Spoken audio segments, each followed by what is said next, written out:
السلام علیکم ورحمۃ اللہ وبرکاتہ نحمد و نصلی علی رسولہ الکریم اما بعد فاعوذ باللہ من الشیطان الرجیم بسم اللہ الرحمن الرحیم رب اشرح لی صدری ویسر لی امری واحلل عقدۃ من لسانی یفقہوا قولی واجعل لی وزیرا من اہلی ربنا زدنا علما اللہم فقہنا فی الدین یا مقلب القلوب ثبت قلبی علی دینک یا مصرف القلوب صرف قلبی علی طاعتک اللہم الہمنی رشدی واعذنی من شر نفسی اللہم انی اسألک الہدی والتقی والعفاف والغنی اللہم ایدنا بروح القدس اللہم بارک لنا فی اوقاتنا آمین ثم آمین یا رب العالمین۔ ہم پڑھ رہے ہیں 12واں پارہ اللہ کی رحمت کے ساتھ سورہ ہود۔ الحمدللہ ہم نے 109 تک پڑھا تھا۔ آج ہم آگے دیکھتے ہیں اعوذ باللہ من الشیطان الرجیم بسم اللہ الرحمن الرحیم وَلَقَدْ آتَيْنَا مُوسَى الْكِتَابَ فَاخْتُلِفَ فِيهِ وَلَوْلَا كَلِمَةٌ سَبَقَتْ مِنْ رَبِّكَ لَقُضِيَ بَيْنَهُمْ وَإِنَّهُمْ لَفِي شَكٍّ مِّنْهُ مُرِيبٍ۔ ہم اس سے پہلے موسیٰ کو بھی کتاب دے چکے ہیں اور اس کے بارے میں بھی اختلاف کیا گیا تھا، جس طرح آج اس کتاب کے بارے میں کیا جا رہا ہے جو تمہیں دی گئی ہے۔ اگر تیرے رب کی طرف سے ایک بات پہلے ہی طے نہ کر دی گئی ہوتی تو ان اختلاف کرنے والوں کے درمیان کبھی کا فیصلہ چکا دیا گیا ہوتا۔ یہ واقعہ ہے کہ یہ لوگ اس کی طرف سے شک اور خلجان میں پڑے ہوئے ہیں، یعنی یہ کوئی نئی بات نہیں ہے کہ آج اس قرآن کے بارے میں مختلف لوگ مختلف قسم کی چہم گوئیاں کر رہے ہیں، بلکہ اس سے پہلے جب موسیٰ علیہ السلام کو کتاب دی گئی تھی تو اس کے بارے میں بھی ایسی ہی مختلف رائے زنیاں کی گئی تھیں۔ لہٰذا اے محمد صلی اللہ علیہ وسلم تم یہ دیکھ کر بددل اور شکستہ خاطر نہ ہو کہ ایسی سیدھی اور صاف باتیں قرآن میں پیش کی جا رہی ہیں اور پھر بھی لوگ ان کو قبول نہیں کرتے۔ یہ فکرہ بھی نبی صلی اللہ علیہ وسلم اور اہل ایمان کو مطمئن کرنے اور صبر دلانے کے لیے فرمایا گیا ہے۔ مطلب یہ ہے کہ تم اس بات کے لیے بے چین نہ ہو کہ جو لوگ اس قرآن کے بارے میں اختلاف کر رہے ہیں ان کا فیصلہ جلدی سے چکا دیا جائے۔ اللہ تعالیٰ پہلے ہی یہ طے کر چکا ہے کہ یہ فیصلہ وقت مقرر سے پہلے نہ کیا جائے گا، اور یہ کہ دنیا کے لوگ فیصلہ چاہنے میں جو جلد بازی کرتے ہیں اللہ فیصلہ کر دینے میں وہ جلد بازی نہ کرے گا۔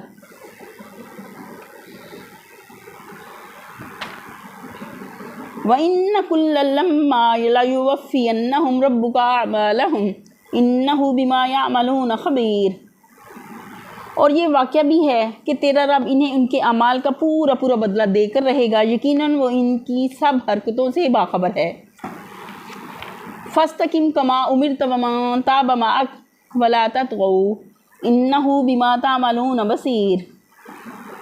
پس اے محمد صلی اللہ علیہ وسلم تم اور تمہارے وہ ساتھی جو کفر و بغاوت سے ایمان و طاعت کی طرف پلٹ آئے ہیں ٹھیک راہ راست پر ثابت قدم رہو جیسا کہ تمہیں حکم دیا گیا ہے، اور بندگی کی حد سے تجاوز نہ کرو۔ جو کچھ تم کر رہے ہو اس پر تمہارا رب نگاہ رکھتا ہے۔ وَلَا تَرْكَنُوا إِلَى الَّذِينَ ظَلَمُوا فَتَمَسَّكُمُ النَّارُ وَمَا لَكُم مِّن دُونِ اللَّهِ مِنْ أَوْلِيَاءَ ثُمَّ لَا تُنصَرُونَ۔ ان ظالموں کی طرف ذرا نہ جھکنا ورنہ جہنم کی لپٹ میں آ جاؤ گے، اور تمہیں کوئی ایسا ولی و سرپرست نہ ملے گا جو اللہ سے تمہیں بچا سکے اور کہیں سے تم کو مدد نہ پہنچے گی۔ وَأَقِمِ الصَّلَاةَ طَرَفَيِ النَّهَارِ وَزُلَفًا مِّنَ اللَّيْلِ إِنَّ الْحَسَنَاتِ يُذْهِبْنَ السَّيِّئَاتِ ذَلِكَ ذِكْرُىٰ لِلذَّاكِرِينَ۔ اور دیکھو نماز قائم کرو دن کے دونوں سروں پر اور کچھ رات گزرنے پر، در حقیقت نیکیاں برائیوں کو دور کر دیتی ہیں، یہ ایک یاد دہانی ہے ان لوگوں کے لیے جو اللہ کو یاد رکھنے والے ہیں۔ دن کے دونوں سروں پر سے مراد صبح اور مغرب ہے، اور کچھ رات گزرنے پر سے مراد عشاء کا وقت ہے۔ اس سے معلوم ہوا کہ یہ ارشاد اس زمانے کا ہے جب نماز کے لیے ابھی 5 وقت مقرر نہیں کیے گئے تھے۔ معراج کا واقعہ اس کے بعد پیش آیا جس میں 5 وقتہ نماز فرض ہوئی۔ یعنی جو برائیاں دنیا میں پھیلی ہوئی ہیں اور جو برائیاں تمہارے ساتھ اس دعوت حق کی دشمنی میں کی جا رہی ہیں، ان سب کو دفع کرنے کا اصلی طریقہ یہ ہے کہ تم خود زیادہ سے زیادہ نیک بنو اور اپنی نیکی سے اس بدی کو شکست دو، اور تم کو نیک بنانے کا بہترین ذریعہ نماز ہے جو اللہ کی یاد کو تازہ کرتی رہے گی، اور اس کی طاقت سے تم بدی کے اس منظم طوفان کا نہ صرف مقابلہ کر سکو گے بلکہ اسے دفع کر کے دنیا میں عملاً خیر و صلاح کا نظام بھی قائم کر سکو گے۔ وَاصْبِرْ فَإِنَّ اللَّهَ لَا يُضِيعُ أَجْرَ الْمُحْسِنِينَ۔ اور صبر کر، اللہ نیکی کرنے والوں کا اجر کبھی ضائع نہیں کرتا۔ فلولا کان من القرون من قبلکم اولو بقیۃ ینہون عن الفساد فی الارض الا قلیلا ممن انجینا منہم واتبع الذین ظلموا ما اترفوا فیہ وکانوا مجرمین۔ پھر کیوں نہ ان قوموں میں سے جو تم سے پہلے گزر چکی ہیں ایسے اہل خیر موجود رہے جو لوگوں کو زمین میں فساد برپا کرنے سے روکتے۔ ایسے لوگ نکلے بھی تو بہت کم جن کو ہم نے ان قوموں میں سے بچا لیا، ورنہ ظالم تو انہی مزوں کے پیچھے پڑے رہے جن کے سامان انہیں فراوانی کے ساتھ دیے گئے تھے اور وہ مجرم بن کر رہے۔ وما کان ربک لیہلک القری بظلم واہلھا مصلحون۔ تیرا رب ایسا نہیں ہے کہ بستیوں کو ناحق تباہ کر دے حالانکہ ان کے باشندے اصلاح کرنے والے ہوں۔ ان آیات میں نہایت سبق آموز طریقے سے ان قوموں کی تباہی کے اصل سبب پر روشنی ڈالی گئی ہے جن کی تاریخ پچھلے 6 رکوعوں میں بیان ہوئی ہے۔ اس تاریخ پر تبصرہ کرتے ہوئے فرمایا جا رہا ہے کہ صرف انہی قوموں کو نہیں بلکہ پچھلی انسانی تاریخ میں جتنی قومیں بھی تباہ ہوئی ہیں ان سب کو جس چیز نے گرایا وہ یہ تھی کہ جب اللہ تعالیٰ نے انہیں اپنی نعمتوں سے سرفراز کیا تو وہ خوشحالی کے نشے میں مست ہو کر زمین میں فساد برپا کرنے لگی، اور ان کا اجتماعی خمیر اس درجہ بگڑ گیا کہ یا تو ان کے اندر ایسے نیک لوگ باقی رہے ہی نہیں جو ان کو برائیوں سے روکتے، یا اگر کچھ لوگ ایسے نکلے بھی تو وہ اتنے کم تھے اور ان کی آواز اتنی کمزور تھی کہ ان کے روکنے سے فساد نہ رک سکا۔ یہی چیز ہے جس کی بدولت آخر کار یہ قومیں اللہ تعالیٰ کے غضب کی مستحق ہوئیں، ورنہ اللہ کو اپنے بندوں سے کوئی دشمنی نہیں ہے کہ وہ تو بھلے کام کر رہے ہوں اور اللہ ان کو خام خواہ عذاب میں مبتلا کر دے۔ اس ارشاد سے یہاں 3 باتیں ذہن نشین کرنی مقصود ہیں۔ ایک یہ کہ ہر اجتماعی نظام میں ایسے نیک لوگوں کا موجود ہونا ضروری ہے جو خیر کی دعوت دینے والے اور شر سے روکنے والے ہوں، اس لیے کہ خیر ہی وہ چیز ہے جو اصل میں اللہ کو مطلوب ہے، اور لوگوں کو شرور کو اگر اللہ برداشت کرتا بھی ہے تو اس خیر کی خاطر کرتا ہے جو ان کے اندر موجود ہو، اور اسی وقت تک کرتا ہے جب تک ان کے اندر خیر کا کچھ امکان باقی رہے۔ مگر جب کوئی انسانی گروہ اہل خیر سے خالی ہو جائے اور اس میں صرف شریر لوگ ہی باقی رہ جائیں یا اہل خیر موجود ہوں بھی تو کوئی ان کی سن کر نہ دے اور پوری قوم اخلاقی فساد کی راہ پر بڑھتی چلی جائے تو پھر اللہ کا عذاب اس کے سر پر اسی طرح منڈلانے لگتا ہے جیسے پورے دنوں کی حاملہ کہ کچھ نہیں کہہ سکتے کہ کب اس کا وضع حمل ہو جائے۔ دوسرا یہ کہ قوم اپنے درمیان سب کچھ برداشت کرتی ہو مگر صرف انہی چند گنے چنے لوگوں کو برداشت کرنے کے لیے تیار نہ ہو جو اسے برائیوں سے روکتے اور بھلائیوں کی دعوت دیتے ہوں، تو سمجھ لو کہ اس کے برے دن قریب آ گئے ہیں، کیونکہ اب وہ تو خود ہی اپنی جان کی دشمن ہو گئی ہے۔ اسے وہ سب چیزیں تو محبوب ہیں جو اس کی ہلاکت کی موجب ہیں، اور صرف وہی ایک چیز گوارا نہیں جو اس کی زندگی کی ضامن ہے۔ تیسرا یہ کہ ایک قوم کے مبتلا عذاب ہونے یا نہ ہونے کا آخری فیصلہ جس چیز پر ہوتا ہے وہ یہ ہے کہ اس میں دعوت خیر پر لبیک کہنے والے عناصر کی حد تک موجود ہے۔ اگر اس کے اندر ایسے افراد اتنی تعداد میں نکل آئیں جو فساد کو مٹانے اور نظام صالح کو قائم کرنے کے لیے کافی ہوں تو اس پر عذاب عام نہیں بھیجا جاتا بلکہ ان صالح عناصر کو اصلاح حال کا موقع دیا جاتا ہے۔ لیکن اگر پہم سعی و جہد کے باوجود اس میں سے اتنے آدمی نہیں نکلتے ہوں جو اصلاح کے لیے کافی ہو سکیں اور وہ قوم اپنی گود سے چند ہیرے پھینک دینے کے بعد اپنے طرز عمل سے ثابت کر دیتی ہے کہ اب اس کے پاس کوئلے ہی کوئلے باقی رہ گئے ہیں، تو پھر کچھ زیادہ دیر نہیں لگتی کہ وہ بھٹی سلگا دی جاتی ہے جو ان کوئلوں کو پھونک کر رکھ دے۔ وَلَوْ شَاءَ رَبُّكَ لَجَعَلَ النَّاسَ أُمَّةً وَاحِدَةً وَلَا يَزَالُونَ مُخْتَلِفِينَ۔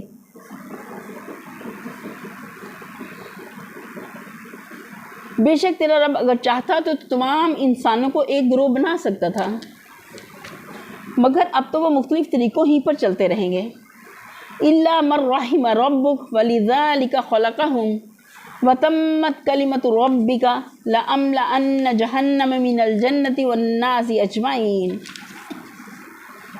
اور بے رحمیوں میں سے صرف وہ لوگ بچیں گے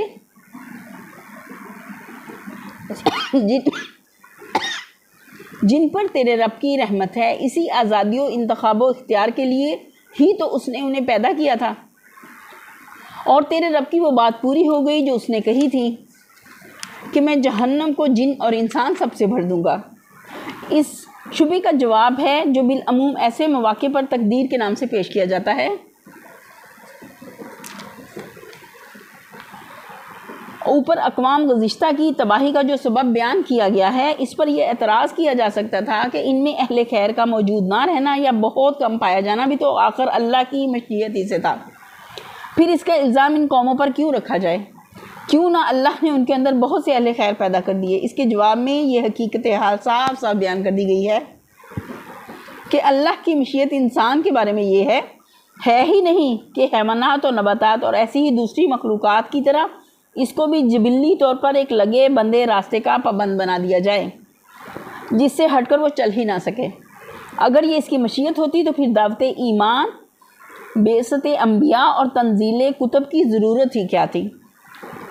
سارے انسان مسلم و مومن ہی پیدا ہوتے اور کفر و عصیان کا سرے سے کوئی امکان ہی نہ ہوتا۔ لیکن اللہ نے انسان کے بارے میں جو مشیت فرمائی ہے وہ دراصل یہ ہے کہ اس کو انتخاب و اختیار کی آزادی بخشی جائے، اسے اپنی پسند کے مطابق مختلف راہوں پر چلنے کی قدرت دی جائے، اس کے سامنے جنت اور دوزخ دونوں کی راہیں کھول دی جائیں، اور پھر ہر انسانی گروہ کو موقع دیا جائے کہ وہ ان میں سے جس راہ کو بھی اپنے لیے پسند کرے اس پر چل سکے، تاکہ ہر ایک جو کچھ بھی پائے اپنی سعی و کسب کے نتیجے میں پائے۔ پس جب وہ اسکیم جس کے تحت انسان پیدا کیا گیا ہے آزادی انتخاب اور اختیاری کفر و ایمان کے اصول پر مبنی ہے، تو یہ کیسے ہو سکتا ہے کہ کوئی قوم خود تو بڑھنا چاہے بدی کی راہ پر اور اللہ زبردستی اس کو خیر کے راستے پر موڑ دے؟ کوئی قوم خود اپنے انتخاب سے تو انسان سازی کے وہ کارخانے بنائے جو ایک سے ایک بڑھ کر بدکار اور ظالم اور فاسق آدمی ڈھال ڈھال کر نکالے، اور اللہ اپنی براہ راست مداخلت سے اس کو وہ پیدائشی نیک انسان مہیا کر دے جو اس کے بگڑے ہوئے سانچوں کو ٹھیک کر دے۔ اس قسم کی مداخلت اللہ کے دستور میں نہیں ہے۔ نیک ہوں یا بد، دونوں قسم کے آدمی ہر قوم کو خود ہی مہیا کرنے ہوں گے۔ جو قوم بحیثیت مجموعی بدی کی راہ کو پسند کرے گی، جس میں سے کوئی معتبدہ گروہ ایسا نہ اٹھے گا جو نیکی کا جھنڈا بلند کرے اور جس نے اپنے اجتماعی نظام میں اس امر کی گنجائش ہی نہ چھوڑی ہوگی کہ اصلاح کی کوششیں اس کے اندر پھل پھول سکیں۔ اللہ کو کیا پڑی ہے کہ اس کو بزور نیک بنائے؟ وہ تو اس کو اسی انجام کی طرف دھکیل دے گا جو اس نے خود اپنے لیے انتخاب کیا۔ البتہ اللہ کی رحمت کی مستحق اگر کوئی قوم ہو سکتی ہے تو صرف وہی جس میں بہت سے افراد ایسے نکلے جو خود دعوت خیر کو لبیک کہنے والے ہوں، اور جس نے اپنے اجتماعی نظام میں یہ صلاحیت باقی رہنے دی ہو کہ اصلاح کی کوشش کرنے والے اس کے اندر کام کر سکیں۔ وَكُلًّا نَقُصُّ عَلَيْكَ مِنْ أَنْبَاءِ الرُّسُلِ مَا نُثَبِّتُ بِهِ فُؤَادَكَ وَجَاءَكَ فِي هَٰذِهِ الْحَقُّ وَمَوْعِظَةٌ وَذِكْرٌ لِّلْمُؤْمِنِينَ۔ اور اے محمد صلی اللہ علیہ وسلم، یہ پیغمبروں کے قصے جو ہم تمہیں سناتے ہیں وہ چیزیں ہیں جن کے ذریعے ہم تمہارے دل کو مضبوط کرتے ہیں۔ ان کے اندر تم کو حقیقت کا علم ملا اور ایمان لانے والوں کو نصیحت اور بیداری نصیب ہوئی۔ رہے وہ لوگ جو ایمان نہیں لاتے تو ان سے کہہ دو کہ تم اپنے طریقے پر کام کرتے رہو اور ہم اپنے طریقے پر کیے جاتے ہیں۔ انجام کار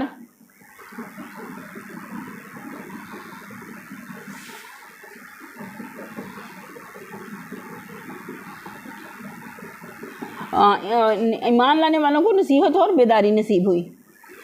وَقُلْ لِلَّذِينَ لَا يُؤْمِنُونَ اعْمَلُوا عَلَىٰ مَكَانَتِكُمْ إِنَّا عَامِلُونَ۔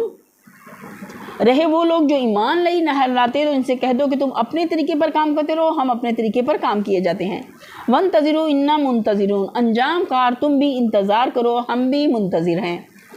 لِلَّهِ وَلِلَّهِ غَيْبُ السَّمَاوَاتِ وَالْأَرْضِ وَإِلَيْهِ يُرْجَعُ الْأَمْرُ كُلُّهُ فَاعْبُدْهُ وَتَوَكَّلْ عَلَيْهِ وَمَا رَبُّكَ بِغَافِلٍ عَمَّا تَعْمَلُونَ۔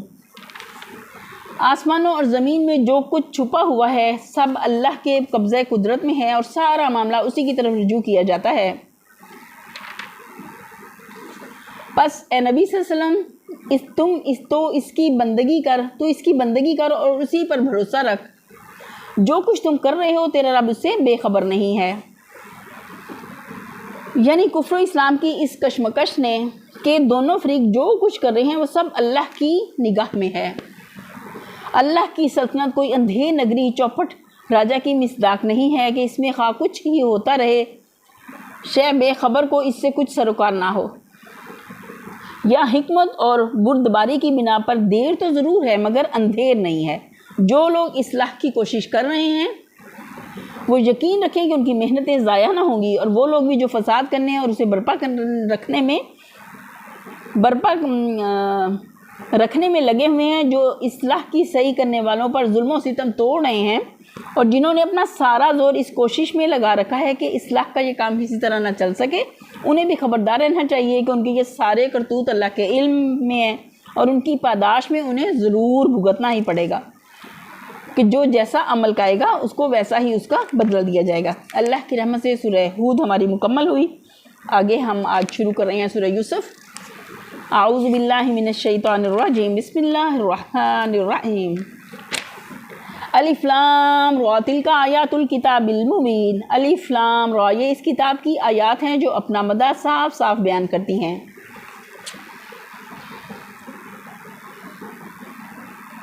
انا انزلناہ قرآنا عربیا لعلکم تعقلون، ہم نے اسے نازل کیا ہے قرآن بنا کر عربی زبان میں تاکہ تم اہل عرب اس کو اچھی طرح سمجھ سکو۔ قرآن مصدر ہے قرأ یقرأ سے، اس کے اصل معنی ہے پڑھنا۔ مصدر کو کسی چیز کے لیے جب نام کے طور پر استعمال کیا جاتا ہے تو اس سے یہ مفہوم نکلتا ہے کہ اس شے کے اندر معنی مصدری بدرجہ کمال پایا جاتا ہے۔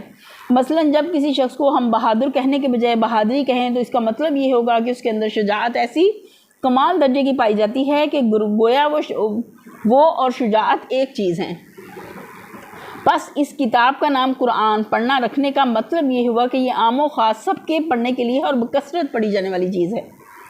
اس کا مطلب یہ نہیں ہے کہ یہ کتاب مخصوص طور پر اہل عرب کے لیے ہی نازل کی گئی ہے، بلکہ اس فکرے کا اصل مدعا یہ کہنا ہے کہ اے اہل عرب، تمہیں یہ باتیں کسی یونانی یا ایرانی زبان میں تو نہیں سنائی جا رہی، تمہاری اپنی زبان میں ہے، لہذا نہ تم نہ یہ عذر پیش کر سکتے ہو کہ یہ باتیں تمہاری تو ہماری سمجھ ہی میں نہیں آتی، اور نہ یہی ممکن ہے کہ اس کتاب میں اعجاز کے جو پہلو ہیں جو اس کے کلام الہی ہونے کی شہادت دیتے ہیں وہ تمہاری نگاہوں سے پوشیدہ رہ جائیں۔ بعض لوگ قرآن مجید میں اس طرح کے فکرے دیکھ کر اعتراض پیش کرتے ہیں کہ یہ کتاب تو اہل عرب کے لیے ہے، غیر اہل عرب کے لیے نازل ہی نہیں کی گئی، پھر اسے تمام انسانوں کے لیے ہدایت کیسے کہا جا سکتا ہے؟ لیکن یہ محض ایک سرسری سا اعتراض ہے جو حقیقت کو سمجھنے کی کوشش کیے بغیر جڑ دیا جاتا ہے۔ انسانوں کی عام ہدایت کے لیے جو چیز بھی پیش کی جائے گی وہ بہرحال انسانی زبانوں میں سے کسی ایک زبان ہی میں پیش کی جائے گی، اور اس کے پیش کرنے والے کی کوشش یہی ہوگی کہ پہلے وہ اس قوم کو اپنی تعلیم سے پوری طرح متاثر کرے جس کی زبان میں وہ اسے پیش کر رہا ہے، پھر وہی قوم دوسری قوموں تک اس تعلیم کے پہنچنے کا وسیلہ بنے۔ یہی ایک فطری طریقہ ہے کسی دعوت و تحریک کے بین الاقوامی پیمانے پر پھیلنے کا۔ نحن نقص علیک احسن القصص بما اوحینا الیک ھذا القرآن وان کنت من قبلہ لمن الغافلین۔ اے محمد صلی اللہ علیہ وسلم، ہم اس قرآن کو تمہاری طرف وحی کر کے بہترین پیرائے میں واقعات اور حقائق تم سے بیان کرتے ہیں، ورنہ اس سے پہلے تم ان چیزوں سے بالکل ہی بے خبر تھے۔ سورہ کے دباچے میں ہم بیان کر چکے ہیں کہ کفار مکہ میں سے بعض لوگوں نے حضرت صلی اللہ علیہ وسلم کا امتحان لینے کے لیے بلکہ اپنے نزدیک آپ کا بھرم کھولنے کے لیے غالباً یہودیوں کے اشارے پر آپ کے سامنے اچانک یہ سوال پیش کیا تھا کہ بنی اسرائیل کے مصر پہنچنے کا کیا سبب ہوا۔ اسی بنا پر ان کے جواب میں تاریخ بنی اسرائیل کا یہ باب پیش کرنے کے لیے پہلے تمہیداً یہ فکرہ ارشاد ہوا ہے کہ اے محمد صلی اللہ علیہ وسلم، تم ان واقعات سے بے خبر تھے۔ دراصل یہ ہم ہیں جو وحی کے ذریعے سے تمہیں ان کی خبر دے رہے ہیں۔ بظاہر اس فکرے میں خطاب نبی صلی اللہ علیہ وسلم سے ہے، لیکن اصل میں روئے سخن ان مخالفین کی طرف ہے جن کو یقین نہ تھا کہ آپ کو وحی کے ذریعے سے علم حاصل ہوتا ہے۔ اذ قال یوسف لأبیہ یا ابت انی رأیت احد عشر کوکبا والشمس والقمر رأیتہم لی ساجدین۔ یہ اس وقت کا ذکر ہے جب یوسف علیہ السلام نے اپنے باپ سے کہا، ابا جان، میں نے خواب دیکھا ہے کہ 11 ستارے ہیں اور سورج اور چاند ہیں اور وہ مجھے سجدہ کر رہے ہیں۔ قال یا بنی لا تقصص رؤیاک علی اخوتک فیکیدوا لک کیدا ان الشیطان للانسان عدو مبین۔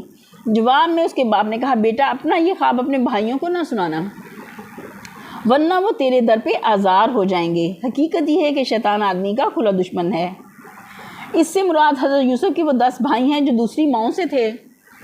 حضرت یعقوب کو معلوم تھا کہ یہ سوتیلے بھائی یوسف سے حسد رکھتے ہیں اور اخلاق کے لحاظ سے بھی یہ ایسے سالے نہیں ہیں کہ اپنا مطلب نکالنے کے لیے کوئی ناروا کارروائی کرنے میں انہیں کوئی تعامل ہو، اس لیے انہوں نے اپنے سالے بیٹے کو متنبہ فرما دیا کہ ان سے ہوشیار رہنا، خبردار کر دیا۔ خواب کا صاف مطلب یہ تھا کہ سورج سے مراد حضرت یعقوب علیہ السلام، چاند سے مراد ان کی بیوی حضرت یوسف کی سوتیلی والدہ، اور 11 ستاروں سے مراد 11 بھائی ہیں۔ وَكَذَلِكَ يَجْتَبِيكَ رَبُّكَ وَيُعَلِّمُكَ مِن تَأْوِيلِ الْأَحَادِيثِ وَيُتِمُّ نِعْمَتَهُ عَلَيْكَ وَعَلَىٰ آلِ يَعْقُوبَ كَمَا أَتَمَّهَا عَلَىٰ أَبَوَيْكَ مِن قَبْلُ إِبْرَاهِيمَ وَإِسْحَاقَ إِنَّ رَبَّكَ عَلِيمٌ حَكِيمٌ۔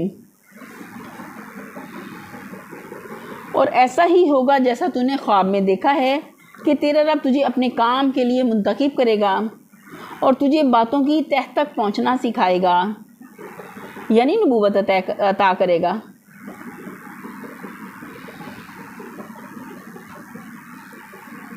اور تیرے اوپر اور آل یعقوب پر اپنی نعمت اسی طرح پوری کرے گا جس طرح اس سے پہلے وہ تیرے بزرگوں ابراہیم اور اسحاق علیہ السلام پر کر چکا ہے، یقیناً تیرا رب علیم اور حکیم ہے۔ تعویل الاحادیث سے مراد محض تعبیر خواب کا علم نہیں ہے جیسا کہ گمان کیا گیا ہے، بلکہ اس کا مطلب یہ ہے کہ اللہ تعالیٰ تجھے معاملہ فہمی اور حقیقت رسی کی تعلیم دے گا اور وہ بصیرت تجھ کو عطا کرے گا جس سے تو ہر معاملے کی گہرائی میں اترنے اور اس کی تہ کو پا لینے کے قابل ہو جائے گا۔ بائبل اور تلمود کا بیان قرآن کے اس بیان سے مختلف ہے۔ ان کا بیان یہ ہے کہ حضرت یعقوب نے خواب سن کر بیٹے کو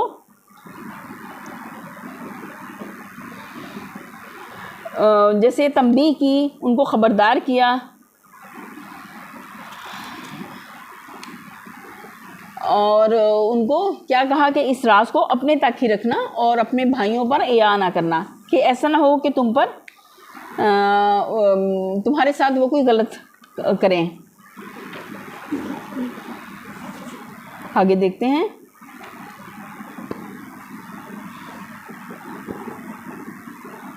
لَقَدْ كَانَ فِي يُوسُفَ وَإِخْوَتِهِ آيَةٌ لِلسَّائِلِينَ۔ حقیقت یہ ہے کہ یوسف اور اس کے بھائیوں کے قصے میں ان پوچھنے والوں کے لیے بڑی نشانیاں ہیں۔ اِذْ قَالُوا لَيُوسُفُ وَأَخُوهُ أَحَبُّ إِلَىٰ أَبِينَا مِنَّا وَنَحْنُ عُصْبَةٌ إِنَّ أَبَانَا لَفِي ضَلَالٍ مُّبِينٍ۔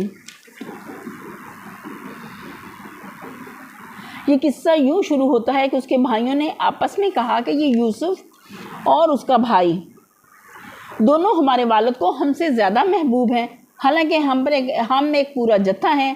سچی بات یہ ہے کہ ہمارے ابا جان بالکل ہی بہک گئے ہیں، نعوذ باللہ، اپنے باپ کے بارے میں ایسے کہہ رہے ہیں۔ اس سے مراد ہے یوسف کے حقیقی بھائی بنیامین ہیں جو ان سے کئی سال چھوٹے تھے۔ ان کی پیدائش کے وقت ان کی والدہ کا انتقال ہو گیا تھا، یہی وجہ تھی کہ یعقوب ان دونوں بے ماں کے بچوں کا زیادہ خیال رکھتے تھے۔ اس کے علاوہ اس کی محبت کی وجہ یہ بھی تھی کہ ان کی ساری اولاد میں صرف ایک حضرت یوسف ہی ایسے تھے جن کے اندر ان کو آثار رشد و سعادت نظر آتے تھے۔ اوپر حضرت یوسف کا خواب سن کر انہوں نے جو کچھ فرمایا، اس سے ظاہر ہوتا ہے کہ وہ اپنے اس بیٹے کی غیر معمولی صلاحیتوں سے خوب واقف تھے۔ دوسری طرف ان 10 بڑے صاحبزادوں کی سیرت کا جو حال تھا اس کا اندازہ بھی آگے کے واقعات سے ہو جاتا ہے، پھر کیسے توقع کی جا سکتی ہے کہ ایک نیک انسان ایسی اولاد سے خوش رہ سکے۔ لیکن عجیب بات یہ ہے کہ بائبل میں برادران یوسف کے حسد کی ایک ایسی وجہ بیان کی گئی ہے جس سے الٹا الزام حضرت یوسف پر عائد ہوتا ہے۔ بائبل اپنی اصلی حالت میں تو ہے نہیں، اس میں بہت ساری چیزیں ایسی ہیں جو من گھڑت ہیں۔ اس فکرے کی روح سے سمجھنے کے لیے بدیانہ قبائلی زندگی کے حالات کو پیش نظر رکھنا چاہیے، جہاں کوئی ریاست موجود نہیں ہوتی اور آزاد قبائل ایک دوسرے کے پہلو میں آباد ہوتے ہیں۔ وہاں ایک شخص کی قوت کا سارا انحصار اس پر ہوتا ہے کہ اس کے اپنے بیٹے پوتے بھائی بھتیجے بہت سے ہوں جو وقت آنے پر اس کی جان و مال اور آبرو کی حفاظت کے لیے اس کا ساتھ دے سکیں۔ ایسے حالات میں عورتوں اور بچوں کی بنسبت فطری طور پر آدمی کو وہ جوان بیٹے زیادہ عزیز ہوتے ہیں جو دشمنوں کے مقابلے میں کام آ سکتے ہیں۔ اسی بنا پر ان بھائیوں نے کہا کہ ہمارے والد بڑھاپے میں سٹیا گئے ہیں، ہم جوان بیٹوں کا جتھا جو برے وقت میں پر ان کے کام آ سکتا ہے ان کو اتنا عزیز نہیں ہے جتنے یہ 2 چھوٹے چھوٹے بچے جو ان کے کسی کام نہیں آ سکتے بلکہ الٹے خود ہی حفاظت کے محتاج ہیں۔ اقتلوا یوسف واطرحوه ارضا یخل لکم وجہ ابیکم وتکونوا من بعدہ قوما صالحین۔ چلو یوسف کو قتل کر دو یا اسے کہیں پھینک دو تاکہ تمہارے والد کی توجہ صرف تمہاری ہی طرف ہو جائے، یہ کام کر لینے کے بعد پھر نیک بن رہنا۔ یہ فکرہ ان لوگوں کے نفسیات کی بہترین ترجمانی کرتا ہے جو اپنے آپ کو خواہش نفس کے حوالے کر دینے کے ساتھ ایمان اور نیکی سے کچھ رشتہ جوڑے رکھتے ہیں۔ ایسے لوگوں کا قاعدہ یہ ہوتا ہے کہ جب کبھی نفس ان سے کسی برے کام کا تقاضا کرتا ہے تو وہ ایمان کے تقاضوں کو ملتوی کر کے اپنے نفس کا تقاضا پورا کرنے پر تل جاتے ہیں، اور جب ضمیر اندر سے چٹکیاں لیتا ہے تو اسے یہ کہہ کر تسلی دینے کی کوشش کرتے ہیں کہ ذرا صبر کر، یہ ناگزیر گناہ جس سے ہمارا کام اٹکا ہوا ہے کر گزرنے دے، پھر انشاءاللہ ہم اللہ توبہ کر کے ویسے ہی نیک بن جائیں گے جیسے تو ہمیں دیکھنا چاہتا ہے۔ قال قائل منهم لا تقتلوا یوسف والقوه فی غیابۃ الجب یلتقطہ بعض السیارۃ ان کنتم فاعلین۔ اس پر ان میں سے ایک بولا، یوسف کو قتل نہ کرو، اگر کچھ کرنا ہی ہے تو اسے کسی اندھے کنویں میں ڈال دو، کوئی آتا جاتا قافلہ اسے نکال لے جائے گا۔ قالوا یا ابانا ما لک لا تأمنا علی یوسف وانا لہ لناصحون۔ اس قرارداد پر انہوں نے جا کر اپنے باپ سے کہا، ابا جان کیا بات ہے کہ آپ یوسف کے معاملے میں ہم پر بھروسہ نہیں کرتے حالانکہ ہم اس کے سچے خیر خواہ ہیں۔ ارسلہ معنا غدا یرتع ویلعب وانا لہ لحافظون۔ کل اسے ہمارے ساتھ بھیج دیجیے گا، کچھ چر چگ لے گا اور کھیل کود سے بھی دل بہلائے گا، ہم اس کی حفاظت کو موجود ہیں۔ یہ برادران یوسف اپنے مواشی چرانے کے لیے سکم کی طرف گئے ہوئے تھے اور ان کے پیچھے خود حضرت یعقوب نے ان کی تلاش میں حضرت یوسف کو بھیجا تھا، مگر یہ بات بعید از قیاس ہے۔ تلمود میں اس کو اس طرح بیان کیا گیا ہے کہ حضرت یعقوب نے یوسف علیہ السلام کے ساتھ ان کے حسد کا حال جاننے کے باوجود انہیں اپنے ہاتھوں موت کے منہ میں بھیجا۔ اس کے برعکس قرآن کا جو بیان ہے وہ زیادہ مناسب معلوم ہوتا ہے۔ قال انی لیحزننی ان تذهبوا به واخاف ان یأکلہ الذئب وانتم عنہ غافلون۔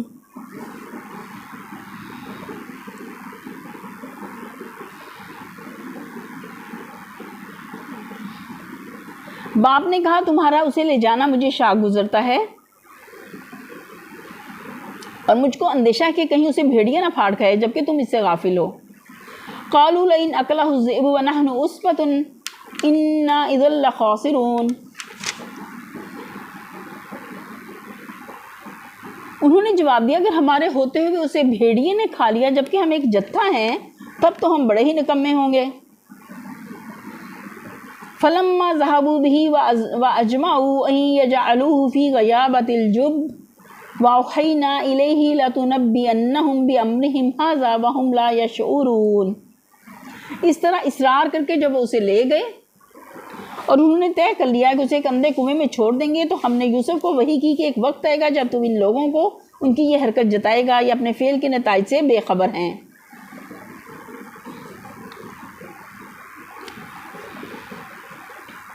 متن میں وہم لا یشعرون کے الفاظ کچھ ایسے انداز سے آئے ہیں کہ اس سے 3 معنی نکلتے ہیں اور تینوں ہی لگتے ہوئے معلوم ہوتے ہیں۔